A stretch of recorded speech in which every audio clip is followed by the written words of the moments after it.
नमस्ते। बुक ज्ञान में आपका स्वागत है।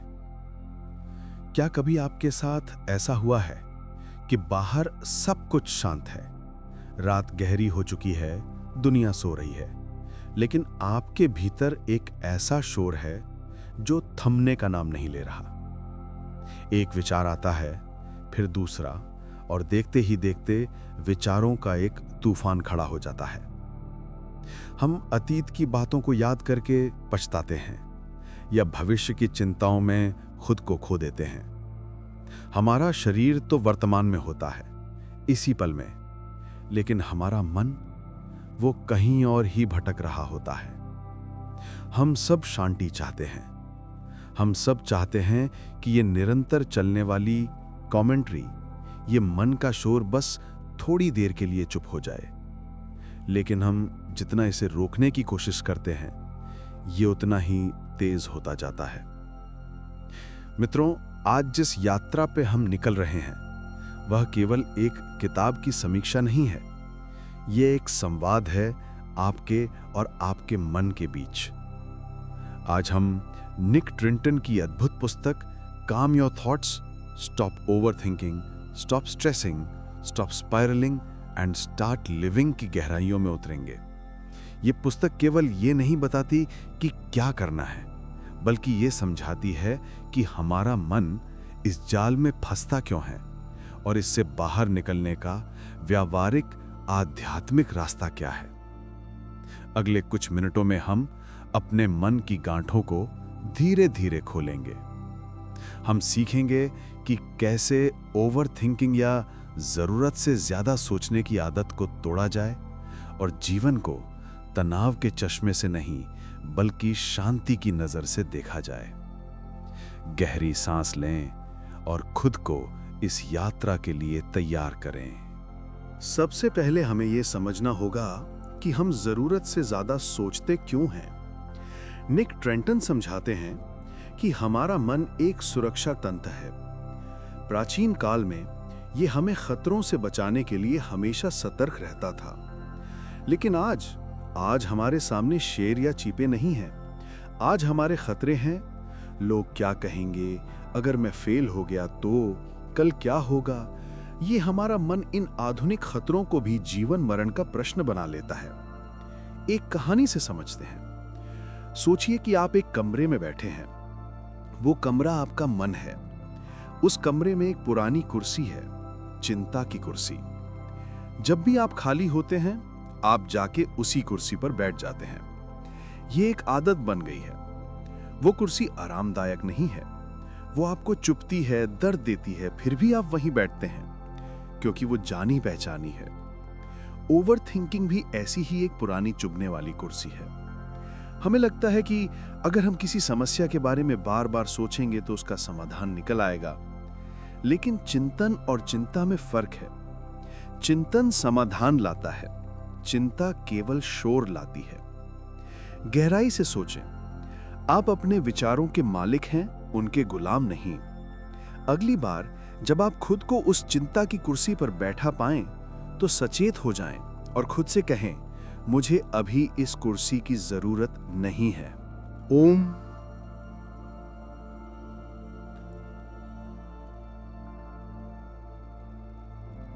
पाठ 2, नियंत्रण का भ्रम।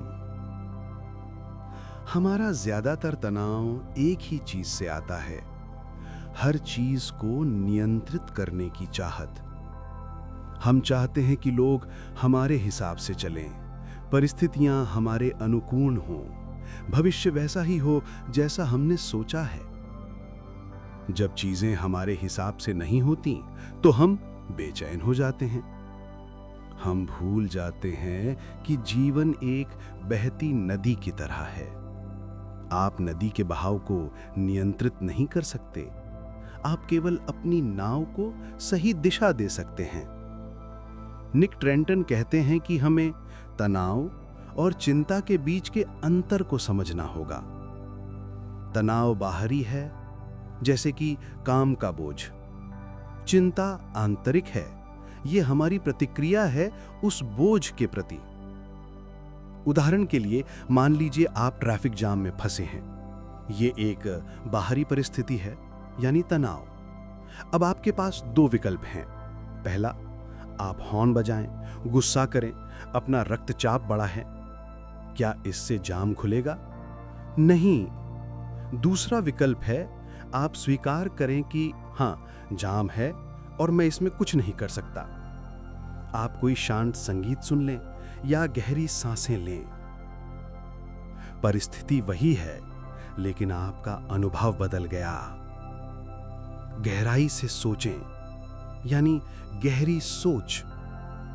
शांति तब मिलती है जब हम उन चीजों को स्वीकार कर लेते हैं जिन्हें हम बदल नहीं सकते, और उन चीजों को बदलने का साहस जुटाते हैं जो हमारे हाथ में है। अपने आप से पूछें, क्या यह समस्या मेरे नियंत्रण में है? अगर नहीं, तो इसे ईश्वर या ब्रह्मांड पर छोड़ दें। हम अपने हर विचार को सच मान लेते हैं। अगर मन ने कहा तुम इसके लायक नहीं हो, तो हम मान लेते हैं कि हम नालायक हैं।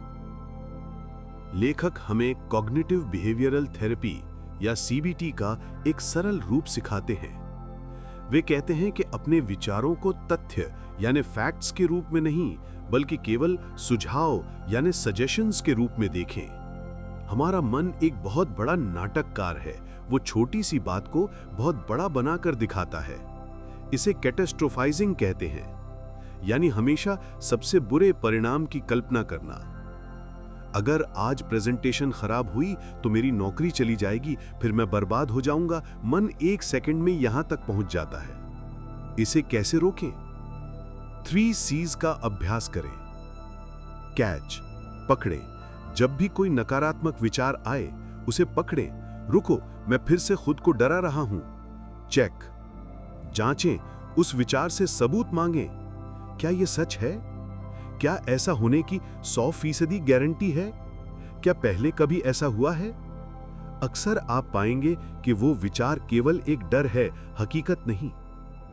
चेंज, बदलें। उस विचार को एक सकारात्मक या यथार्थवादी यानी रियलिस्टिक विचार से बदल दें। प्रेजेंटेशन खराब हो सकती है, लेकिन इसका मतलब यह नहीं कि मेरा जीवन खत्म हो जाएगा। मैं इसे संभाल लूंगा। गहराई से सोचें। रिफ्लेक्टिव टेक अवे, हर विचार पर विश्वास मत कीजिए। आप वो आकाश हैं जहां विचार बादलों की तरह आते जाते हैं। आप बादल नहीं हैं, आप आकाश हैं, विशाल और स्थिर। तुम स्वयं दीप बनो, क्योंकि प्रकाश किसी और से नहीं, अपने भीतर से आता है। ये बुद्ध तत्व है। वर्तमान की शक्ति 5 4 3 2 1 तकनीक। ओवरथिंकिंग हमेशा हमें वहां और तब में ले जाती है, अतीत या भविष्य में। शांति केवल यहां और अभी में है। जब मन बहुत तेज भागने लगे, जब घबराहट महसूस हो, तो निक ट्रेंटन हमें वर्तमान में लौटने का एक बहुत ही सुंदर और व्यवहारिक तरीका बताते हैं। 5 4 3 2 1 तकनीक। ये आपकी इंद्रियों का प्रयोग करके आपको तुरंत इस पल में वापस लाती है। इसे मेरे साथ अभी आजमाएं। अपने आसपास देखें और मन ही मन 5 चीजों के नाम लें जो आप देख सकते हैं, जैसे दीवार, घड़ी, किताब। अब 4 ऐसी चीजों को महसूस करें जो आपके शरीर को छू रही हैं, जैसे कुर्सी का स्पर्श, आपके कपड़ों का एहसास, हवा का स्पर्श। शांत होकर 3 आवाजें सुने जो आपके आसपास हैं, जैसे पंखे की आवाज, दूर ट्रैफिक का नूर, पक्षियों की चहचहाहट। 2 चीजों को सूंघने की कोशिश करें और एक चीज का स्वाद महसूस करें, भले ही वो सिर्फ आपके मुंह का सामान्य स्वाद हो। ये सिंपल सा अभ्यास आपके भटकते मन को खींचकर वर्तमान में ले आता है। ये मन का रीसेट बटन है। गहराई से सोचें, जीवन केवल इसी क्षण में घटित हो रहा है। पिछला पल एक याद है, अगला पल एक कल्पना है। जो कुछ भी सत्य है वो केवल अभी है। चिंता का समय तय करें। यह सुनने में थोड़ा अजीब लग सकता है, लेकिन यह बहुत प्रभावशाली है। हम अक्सर पूरे दिन थोड़ी थोड़ी चिंता करते रहते हैं, जिससे हमारी पूरी ऊर्जा खत्म हो जाती है। लेखक सुझाव देते हैं, अपनी चिंता को टालना सीखें। जब सुबह कोई चिंता सताए तो खुद से कहें, मैं इसके बारे में अभी नहीं, शाम को 5 बजे सोचूंगा। हर दिन 15 से 20 मिनट का एक वरी टाइम, चिंता का समय तय करें। उस समय में एक पेन और पेपर लें और अपनी सारी चिंताओं को लिख डालें। खुलकर चिंता करें, लेकिन जैसे ही वह 20 मिनट खत्म हो, पेन रख दें और उठ जाएं। जब आप चिंताओं को कागज पर उतार देते हैं, तो आपके दिमाग को उन्हें याद रखने का बोझ नहीं उठाना पड़ता। आप अपने मन से कहते हैं, मैंने इसे नोट कर लिया है, अब तुम शांत हो सकते हो। गहराई से सोचें। चिंता को अपने दिन का मालिक ना बनने दें, उसे एक छोटा सा अपॉइंटमेंट दें। आप पाएंगे कि जब तक शाम के 5 बजते हैं, कई चिंताएं तो अपने आप ही खत्म हो चुकी होती हैं। तनाव प्रबंधन और विश्राम। हम अपनी कार की सर्विसिंग नियमित रूप से कराते हैं, क्योंकि हम जानते हैं कि अगर वो लगातार चलती रहेगी तो खराब हो जाएगी। लेकिन हम अपने शरीर और मन के साथ ऐसा नहीं करते। हम थकने के बाद भी नहीं रुकते हैं। निक ट्रेंटन कहते हैं कि विश्राम कोई लग्जरी नहीं है, ये एक जरूरत है। हमें जानबूझकर अपने नर्वस सिस्टम को शांत करना होगा। एक सरल तरीका, डायफ्रामैटिक ब्रीदिंग। हम अक्सर उथली सांसें लेते हैं, सिर्फ छाती तक। इससे हमारे शरीर को संकेत मिलता है कि हम खतरे में हैं और तनाव बढ़ता है। गहरी सांस लेना सीखें, ऐसी सांस जिससे आपका पेट फूले। 4 सेकंड तक नाक से गहरी सांस लें, पेट बाहर आए। 4 सेकंड तक सांस को रोकें। 6 सेकंड तक धीरे धीरे मुंह से सांस छोड़ें। इसे केवल 5 बार करें। आप तुरंत महसूस करेंगे कि आपके कंधे झुक गए हैं, माथे की लकीरें मिट गई हैं। यह शरीर की भाषा है जो मन को बताती है कि सब ठीक है, तुम सुरक्षित हो। गहराई से सोचें। शांत शरीर में ही शांत मन निवास करता है। जब मन बहुत शोर करे तो शरीर को शांत करना शुरू करें। मन अपने आप शांत होने लगेगा। पर्याप्त की शक्ति। हम में से कई लोग परफेक्शनिज्म या पूर्णतावाद के शिकार हैं। हम चाहते हैं कि हर काम एकदम सही हो, कोई गलती ना हो। यही चाहत हमारे तनाव का सबसे बड़ा कारण बनती है। हम काम शुरू करने से डरते हैं क्योंकि हमें फेल होने का डर होता है, या हम एक ही काम पर घंटों दिनों तक अटक जाते हैं। निक टिंटिंग कहते हैं कि इसका नाम है एनालिसिस पैरालिसिस, यानी इतना गहरा चिंतन करना कि आप कोई काम कर ही ना पाएं। हमें यह समझना होगा कि परफेक्ट एक भ्रम है। इस दुनिया में कुछ भी पूर्ण नहीं है। प्रकृति भी टेढ़ी मेढ़ी है। कोई भी पेड़ एकदम सीधा नहीं होता, फिर भी वो सुंदर है।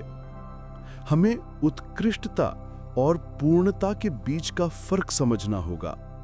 उत्कृष्टता का मतलब है अपना सर्वश्रेष्ठ देना, जबकि पूर्णता का मतलब है कभी गलती ना करना, जो कि असंभव है।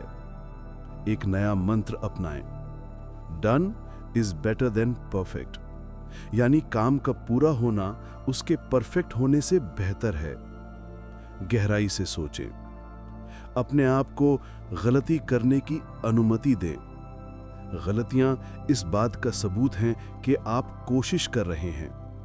काफी अच्छा भी एक बहुत अच्छी जगह है। खुद पर से परफेक्ट होने का बोझ उतार फेंकें और देखें कि आप कितना हल्का महसूस करते हैं। डिजिटल शोर से मुक्ति, यानी डिजिटल तौर पर कुछ देर के लिए सभी जरियों से अलग हो जाना और अपने ध्यान को थोड़ा आराम देना।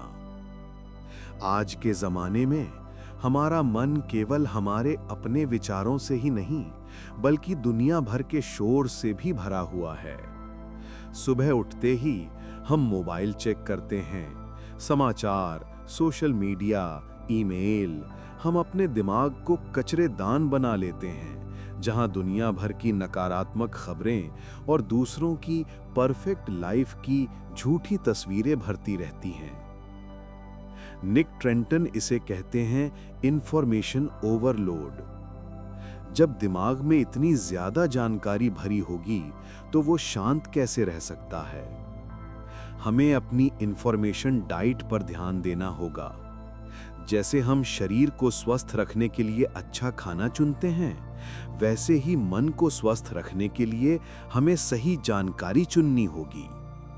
इसे कैसे करें? सुबह का पहला घंटा फोन से दूर रहें। उस समय को अपने लिए रखें, ध्यान, चाय या प्रकृति के साथ। सोने से 1 घंटा पहले सभी स्क्रीन्स बंद कर दें। नीली रोशनी यानी ब्लू लाइट आपकी नींद खराब करती है और मन को उत्तेजित रखती है। नोटिफिकेशंस बंद करें। हर टिंग की आवाज आपके ध्यान को तोड़ती है। तय करें कि आप कब फोन चेक करेंगे, ना कि फोन तय करे कि आपको कब उसे देखना है। गहराई से सोचें। आपका ध्यान आपकी सबसे कीमती संपत्ति है। इसे सोशल मीडिया के अनंत स्क्रॉल में लुटाएं नहीं। थोड़ा अनप्लग होना सीखें ताकि आप खुद से रिकनेक्ट हो सकें। तुम स्वयं दीप बनो, क्योंकि प्रकाश किसी और से नहीं, अपने भीतर से आता है। मनोरंजन के 1000 रास्ते हैं, परंतु आत्मानुभूति के लिए बस एक ही मार्ग है, और वो है भीतर उतरकर स्वयं को जानना। हम स्वयं से ऐसी कठोर बातें कहते हैं जो शायद हम अपने शत्रु से भी ना कहें। तुमसे कुछ नहीं होगा, तुम हमेशा सब खराब कर देते हो। हम दूसरों की गलतियों को तो माफ कर देते हैं, लेकिन अपनी छोटी सी भूल पर भी खुद को कोसते रहते हैं। निक ट्रेंटन कहते हैं कि इस आंतरिक आलोचक को शांत करने का तरीका है आत्म करुणा, यानी सेल्फ कंपैशन। इसका अर्थ है खुद के साथ वैसे ही पेश आना जैसे आप अपने किसी प्यारे दोस्त के साथ पेश आते। अगर आपका दोस्त दुखी हो तो क्या आप उसे डांटेंगे? नहीं, आप उसे सहारा देंगे, उसे समझाएंगे। तो फिर खुद के साथ इतनी सख्ती क्यों? जब भी आप निराश हों तो अपना हाथ अपने दिल पर रखें और खुद से कहें कि मैं जानता हूं ये मुश्किल है, मैं इंसान हूं, मुझसे गलतियां हो सकती हैं, मैं अपने आप को स्वीकार करता हूं। गहराई से सोचें। खुद से प्यार करना कोई स्वार्थ नहीं है। जब आप खुद से भरे होंगे तभी आप दूसरों को कुछ दे पाएंगे। अपने सबसे अच्छे दोस्त बनिए, अपने सबसे बड़े शत्रु नहीं। मित्रों, काम योर थॉट्स की ये यात्रा हमें एक ही सत्य की ओर ले जाती है। शांति बाहर नहीं, हमारे भीतर ही है। बस वो विचारों की धूल से ढक गई है। हमने आज सीखा कि ओवरथिंकिंग एक आदत है जिसे बदला जा सकता है। हमने जाना कि नियंत्रण छोड़ना कमजोरी नहीं, बल्कि सबसे बड़ी ताकत है। हमने सीखा कि कैसे वर्तमान के एक पल में लौटकर हम सुकून पा सकते हैं। ये सब एक दिन में नहीं होगा। जैसे शरीर को मजबूत बनाने के लिए रोज व्यायाम की जरूरत होती है, वैसे ही मन को शांत करने के लिए रोज थोड़े अभ्यास की। जब भी आप खुद को विचारों के भंवर में फंसा पाएं, तो खुद को दोषी न मानें। बस मुस्कुराएं, एक गहरी सांस लें और प्यार से अपने मन को वापस वर्तमान में ले आएं। जितनी बार मन भटके, उतनी बार उसे वापस लाएं। यही साधना है। आप अपने विचारों से बहुत बड़े हैं। आप वो चैतन्य हैं जो इन विचारों को देख सकता है। बुक ज्ञान के साथ जुड़ने के लिए आपका धन्यवाद। अगर इस वीडियो ने आपके मन को थोड़ी भी शीतलता दी हो तो इसे उन लोगों के साथ जरूर साझा करें जिन्हें इसकी जरूरत है। शांत रहें, सचेत रहें। नमस्ते।